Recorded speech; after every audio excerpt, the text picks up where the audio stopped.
Welcome to Latin Fluency's Guardians of the Word, a journey through time, tracing how the wisdom of the ancient world was carried, copied, and cherished across centuries. This is a story of endurance, of fragile pages that outlived empires, of languages that refused to die, and of the unseen hands that kept them alive. In each episode, we'll follow the faceless guardian, the timeless figure who preserves the word. From candlelit scriptoria to the digital archives of today, we'll explore not only how the classics survived, but why they still matter, and what they ask of us now. Today's episode begins at the beginning, before printing presses, before universities, when every text was a living thing that could be lost forever. It's called How the Classics Reached Us. So, find your quiet corner of the world, and imagine stepping into a library beyond time. Somewhere outside of time, there is a library without walls. No roof, no dust, only light spilling endlessly across rows of words. On one table lies a papyrus scroll from Alexandria. On another, a Renaissance folio still smelling faintly of ink. A candle trembles beside a laptop screen. Here, centuries blur, and only the words remain. And moving among them, always, is the same faceless figure, a guardian of the word. She changes shape, sometimes a monk hunched over parchment, sometimes a printer feeding sheets through a press, sometimes a scholar staring into the glow of a monitor at 2 a.m. Different bodies, same devotion, to preserve the wisdom that keeps civilization human. Most of us meet the classics through tidy, printed pages. Cicero, Virgil, Homer, their names feel eternal, as if their words were carved in marble and simply waited for us. But in truth, each text is a survivor.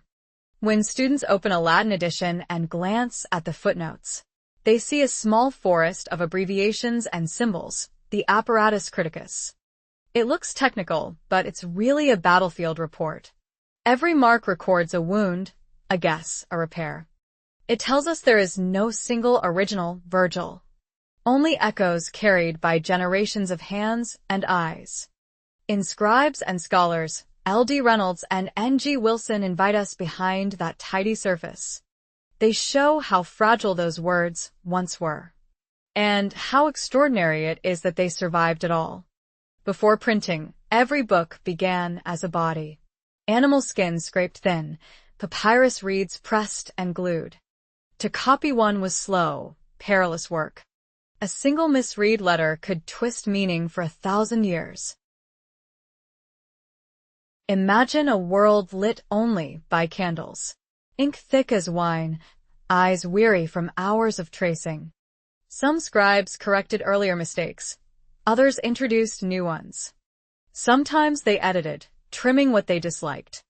Sometimes they saved, copying texts whose value they could barely grasp. And the dangers. A fire in a library, a war that burned a city, a flood that soaked parchment. Each could erase entire traditions in a night. Most of Greek tragedy vanished this way. Out of perhaps 1,000 plays, fewer than 40 survive. Yet through plague and invasion, through empires rising and falling, the guardians kept writing. In late Roman villas, they copied Cicero's speeches, so that his voice would echo after the Senate itself was gone. In North Africa and Gaul, schoolmasters drilled students with the same grammar exercises you still find in Latin class today. Every exercise was a small act of preservation. When the Western Empire collapsed, the task of copying fell to the monasteries. Inside stone walls, far from battlefields, monks became librarians of the world. They prayed, they tilled fields, and they wrote. Slowly, methodically, believing that to preserve a text was to preserve a fragment of divine order. Not everything they copied was Christian.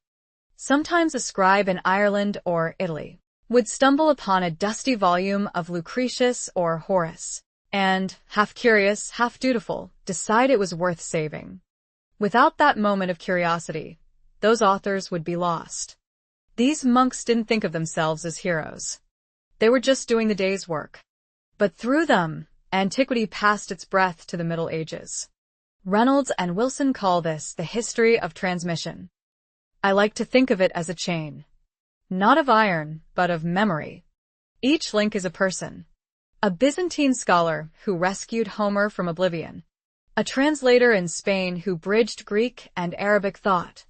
A humanist in Florence reviving the style of Cicero. A teacher in London correcting his students' Latin. The chain stretches across cultures, religions, and languages.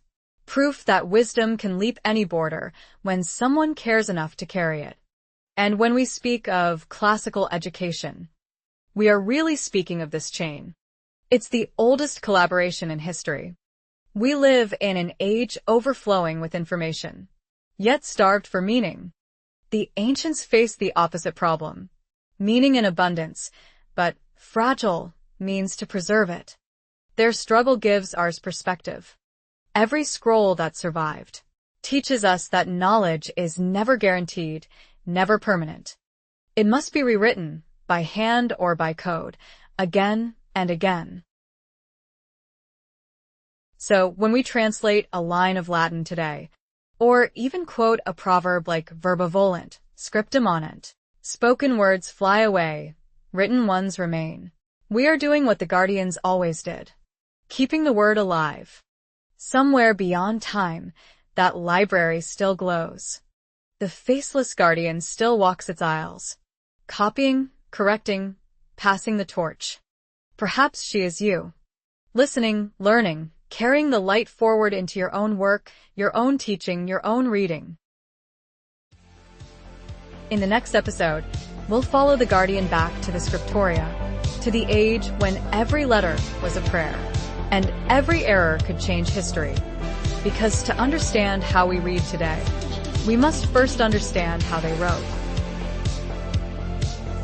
Guardians of the Word is a Latin Fluency original series, written and produced by John Ricard, inspired by scribes and scholars, by L.D. Reynolds and N.G. Wilson.